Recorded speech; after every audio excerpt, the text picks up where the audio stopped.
For the NFLPA, this directly is how you make money.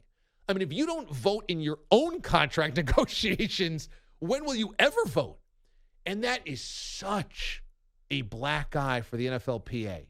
Number one, the vote margin was 60 votes. Number two, 500 players didn't vote. That means that think about all of the sway votes. I can't imagine being an NFL player and not voting in this. It wasn't even like you had to drive to your middle school to go pull a lever. You just logged on. That is the most humiliating stat. And I will always defend the players in many regards because they put their body on the line.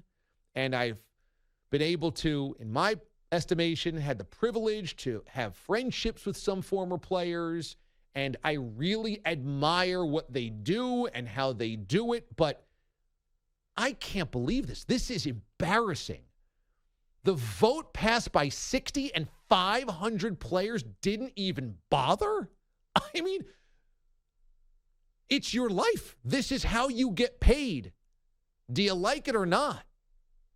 And you had to have the sense that it was a split. You had to have the sense that your vote mattered.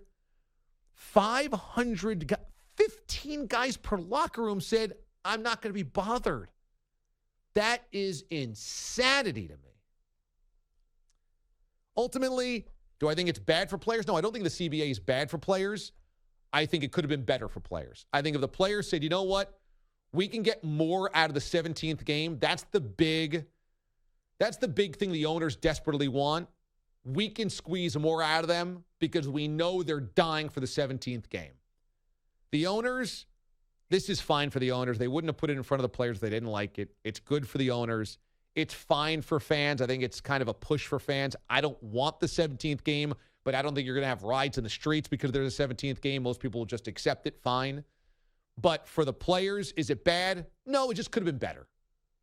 Had they just voted no and said we need more out of the owners, they could have gotten more. But they didn't. And maybe some of that was worry about the coronavirus and the stock market and where finances would be 2 months from now, 6 months from now, 8 months from now when it comes back up for a vote. But for whatever reason, the NFL players, more of them than not, thought it was a good enough deal. And it is a good enough deal.